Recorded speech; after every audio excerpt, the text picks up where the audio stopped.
She won the first 4 championships in WNBA history. She was named the best player of the finals all 4 times, not once, 4 times. And yet, when the world sits down to argue about the greatest of all time, her name is almost never in the room. How is that even possible? This is the story of Cynthia Cooper, the woman who built a dynasty and then got erased from the conversation. And by the end of this video, you'll understand the question almost no one in basketball wants to ask out loud: what if the sport stole the best years of her life? Before the trophies, there was a girl in Watts, one of the toughest neighborhoods in Los Angeles. Poverty, violence right outside the door, a mother holding a whole family together with her bare hands. Basketball wasn't a dream of riches, it was a way out. And she was good, too good. Cynthia played for the University of Southern California alongside a legend, Cheryl Miller, and won 2 national college titles in 1983 and 1984.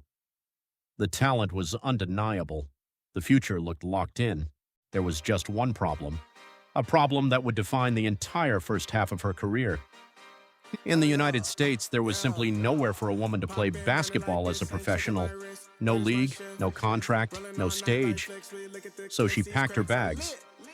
For more than a decade, Cynthia Cooper played in Europe, Italy, Spain, far from home, far from her family, far from any American spotlight. She was dominating leagues on the other side of the world while the audience that should have worshipped her didn't even know she existed. Stop and sit with that for a second. An athlete's golden years, peak strength, peak explosiveness, the physical prime, usually land between 23 and 30. And that's exactly the stretch Cooper spent in Jim's history forgot, because her own country had nothing to offer her. By the time the WNBA finally came to life, in 1997, Cynthia Cooper was no longer a young prospect. She arrived in the league at 34 years old, a veteran, an age where a lot of athletes are already thinking about walking away.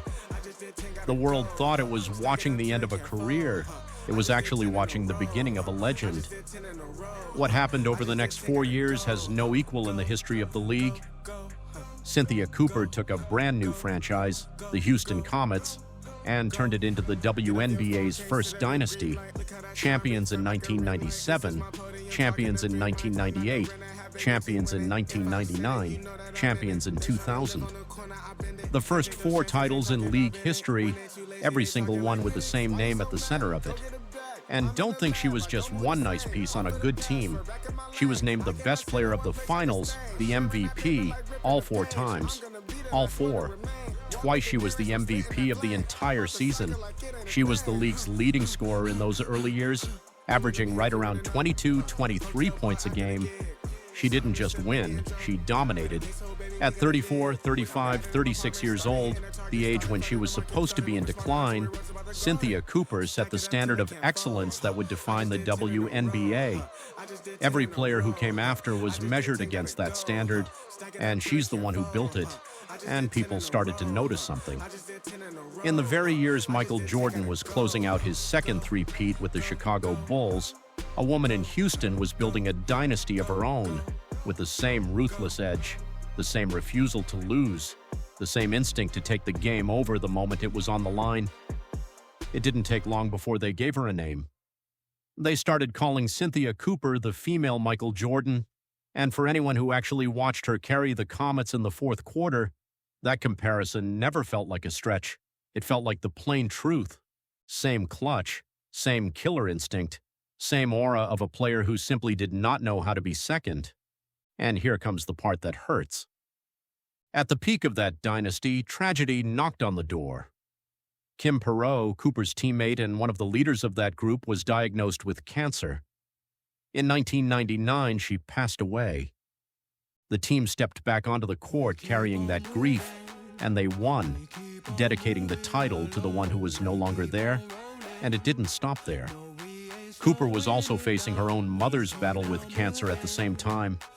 She was playing the biggest games of her life while her private world was falling apart, winning championships with a broken heart. Very few stories in sports carry that kind of weight.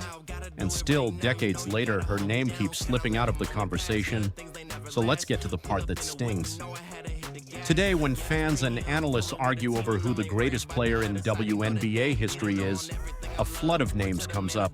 Names from recent eras, players who shattered viewership records, who packed arenas, and they deserve every bit of that praise.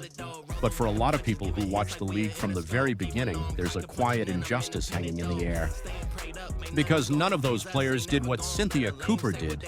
4 straight titles, 4 straight finals MVPs, starting at 34 years old. There are people who will argue she's the most underrated player in the history of women's basketball.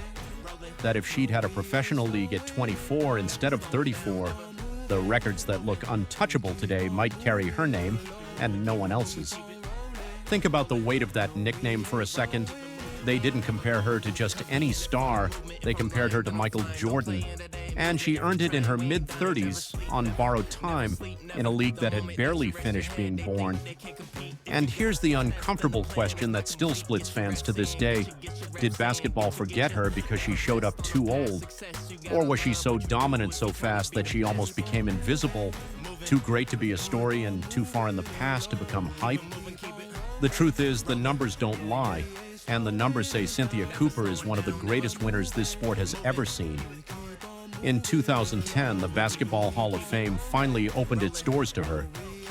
A late recognition for a woman who founded a dynasty, who won with a broken heart, and who lost her best years not to a lack of talent, but to a lack of opportunity.